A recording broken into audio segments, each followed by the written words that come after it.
Soalnya gue tuh tiap malam sering banget denger suara kayak orang lagi mukul palu gitu dari rumah sebelah. Karena kamar gue sama rumah sebelah tuh bener-bener kayak, ya ini kamar gue, tembok, terus rumah sebelah gitu loh. Jadi kayak masih ada kehidupan di dalam rumah itu, padahal udah kosong dan rumahnya terbengkalai dari luar. Keren. Gak keren sama sekali. Iya biasanya seru-seru, lucu-lucuan, terus habis itu protagonisnya atau bahkan korban derita gitu kan. Sekarang saya akan menjadi salah satu antagonisnya.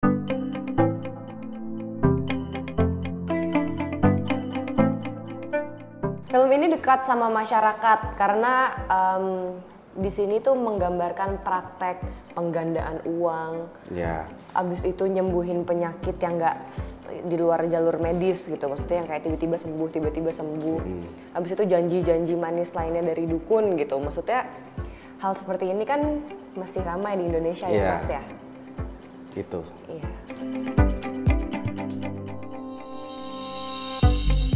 Iya, togut itu artinya melebihi batas, sesuatu yang melebihi sesuatu yang tidak semestinya gitu. Nah, itu sebenarnya banyak arti. Cuma kalau di film ini interpretasinya bisa saja seperti misalkan kita menginginkan sesuatu melebihi batas kita sampai-sampai kita harus menyembah yang bukan semestinya. Sekilas mungkin orang-orang menyembah Abah, tapi ada sesuatu yang lebih jahat di belakang beliau.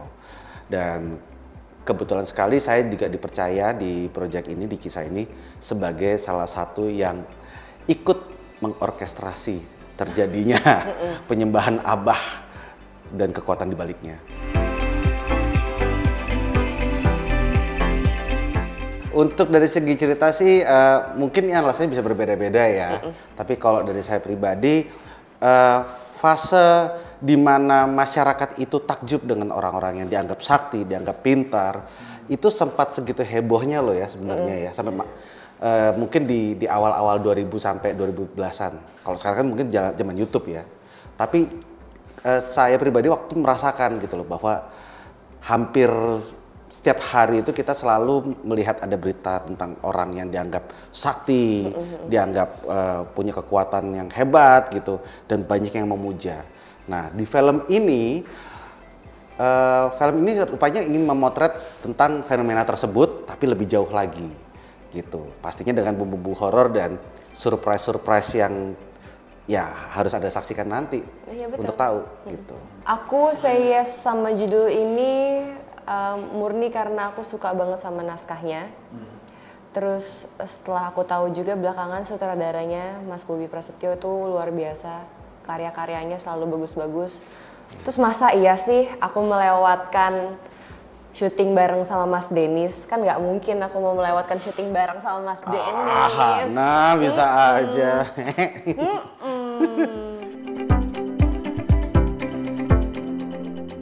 Wahai teman-teman, saya kaget sekali kalau ternyata Hana itu selain memang dia pandai berakting dan juga keren banget lah performance-nya, di balik layar beliau adalah seorang nakama. Yes, aku penggemar berat One Piece.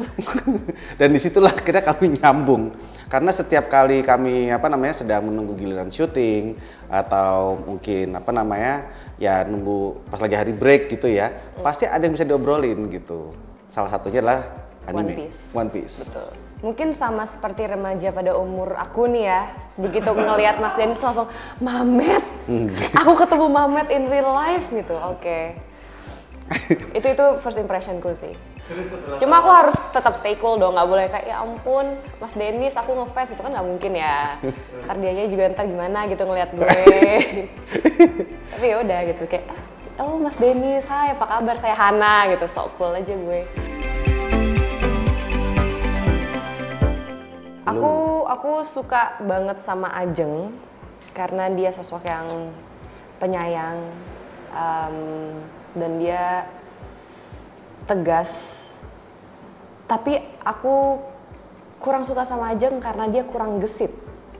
Andai dia lebih gesit. Andai dia lebih gesit.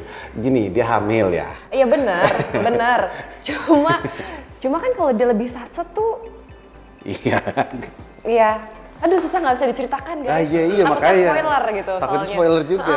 Kalau karakter saya sebagai Lingga, by the way buat teman-teman penonton, ya saya antagonisnya di sini. Yes.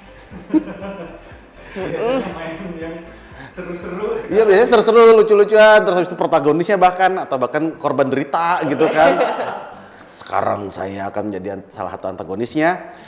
Nah, yang saya suka dari Lingga ini sendiri adalah mungkin di kacamata penonton dia adalah seorang antagonis. Tetapi buat saya pribadi, dia adalah protagonis cerita ini.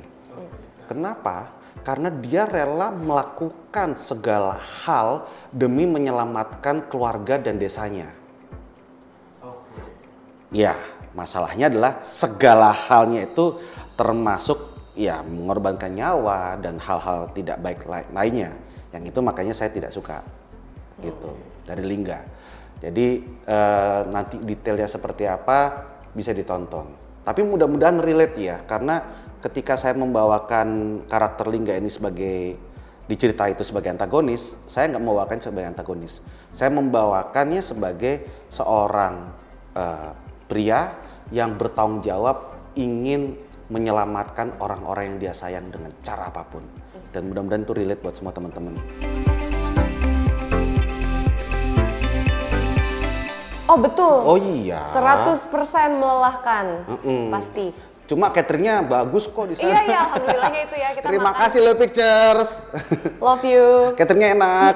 Soalnya kita gizi terpenuhi, yang penting itu makan harus bagus, minum air putih yang banyak, buah, Ya. tidur yang cukup dan tidur disempet-sempetin, karena kalau syuting horor itu lebih sering kita syuting malam karena adegan serem pasti biar lebih mencekam kita ngambilnya malam gitu kan, sampai pagi dan lebih sering ya jam tidur kita ujung-ujungnya kebalik selama proses syuting. Ya. Tuh. Ya sebenarnya juga yang menyenangkan dari syuting ini salah satu syuting good vibes loh. Bener. Iya kan? Bener. Teman-teman sesama pemain good vibes, teman-teman kru semua juga good vibes, warga sekitar pun juga good vibes gitu. Jadi saya juga kadang-kadang bingung juga, wah ini semua good vibes tapi kita lagi syuting horror nih, gimana nih caranya Ngermin? Nah itu akan jadi challenge kami sebagai aktor gitu loh. Oh ini aku lumayan deket sih sama tragedi ini karena aku tinggal di, aku bertetangga, rumah aku bener-bener sebelahan sama salah satu, apa disebutnya kayak dukun lah aku nyebutnya, yang bisa menyembuhkan penyakit orang. Gitu, dan itu rumahnya bener-bener nempel mas sama aku. Serius? Setiap hari selalu ada bus yang bener-bener bus isi 30 orang tuh turun semua bawa kambing, bawa ayam, bawa apa ke rumah sebelah rumah gue itu buat minta disembuhin. Pak tolong anak saya sakit, Pak tolong ini saya sakit, ini saya, dan itu gue lihat banget gitu. Tapi mereka bilang setelah berobat mereka sembuh gitu. Gue sebagai tetangganya, sorry banget, tapi gue nggak percaya yang kayak gitu-gituan. Karena dokter sekolah 6 tahun, baru bisa nyembuhin orang batuk pilek gitu istilahnya gitu. Iya. Terus kayak dia modal kambing terus sembuh gitu. Menurut aku nggak make sense aja sih. Mau tau nggak ya make sense itu apa? Apa? Lo yang jual kambingnya buat mereka. Bener sih. Itu. Kenapa gue nggak kepikiran ya? Tapi by the Itu. way tetangga gue udah masuk penjara sekarang. Ya. Iya. Berarti ketahuan itu. Ada modusnya lah. Aku nggak ngerti juga kenapa dia masuk penjara. Cuma dia sekarang dalam penjara. Oh, oke. Plot twist ya? Plot twist banget Plot twist tuh. parah. Plot twist parah, sumpah. Iya, sekarang rumah di sebelah rumah gue udah kosong gitu, kayak rumah terbengkalai. Jadi kayak rumah hantu sekarang. Lu jadiin konten. Gak mau, gue gak mau. Kenapa sih? Ini sisa-sisa dari dulu praktik. Iya Wah. bener ya? Iya. Gak kepikiran lagi gue. Collab sama pesulap merah. Takut. Soalnya gue tuh tiap malam sering banget denger suara kayak orang lagi mukul palu gitu dari rumah sebelah. Karena kamar gue sama rumah sebelah tuh bener-bener kayak, ya ini kamar gue, tembok, terus rumah sebelah gitu loh. Jadi kayak masih ada kehidupan di dalam rumah itu padahal udah kosong dan rumahnya terbengkalai dari luar. Keren. Gak keren sama sekali. Enggak. Gue gak ada di TKP waktu ditangkap. Gue pas gue pulang tuh nyokap gue langsung, Mbak tahu nggak? Apa gitu? Itu rumah sebelah diringkus kok bisa? Nggak, panjang abis itu gosipnya. Tetangga saya cuma dukun gurah gitu. Jadi suaranya cuma gitu doang. Jadi emang lebih seru suaranya dia sih. Cuma suara dia, cerita dia. Cuma di sini memang kelihatan ya berarti ya bahwa di abad 21 pun juga orang Indonesia itu masih ada yang percaya seperti itu dan bahkan mereka rela melakukan apapun gitu demi demi mencapai tujuannya, entah itu kesehatan, entah itu kekayaan instan, atau ya mungkin itu tadi ya pemicunya karena mereka pengen sesuatu yang instan. Betul.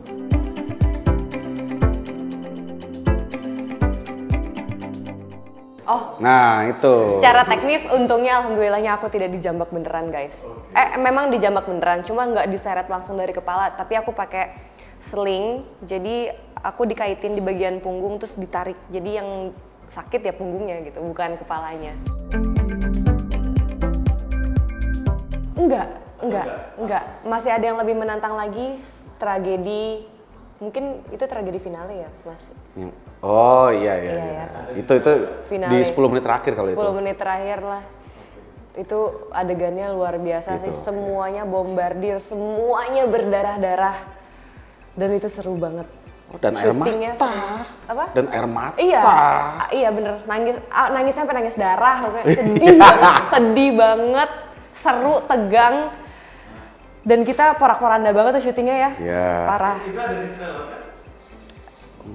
Nggak ada. Cuma cut gitu doang. Iya, Ada tapi cut gitu doang gitu. Iya.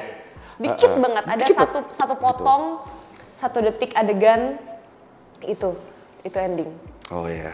Ya sama-sama di daerah-daerah situ tuh. Di periode-periode 10 menit terakhir tuh memang atau ya kalau saya bilang tuh pure chaos gitu. Pure. Bener-bener apa ya? Pure chaos gitu yang menyenangkan buat saya lihat gitu. Saya juga penasaran banget pengen lihat gitu. Iya. Hasil jadi seperti apa. Dan kita belum ada yang nonton ya. Event Kita belum ada rough yang cut-nya nonton. kita belum ada yang nonton. Kita emang janjian pengen nontonnya nanti pas premier.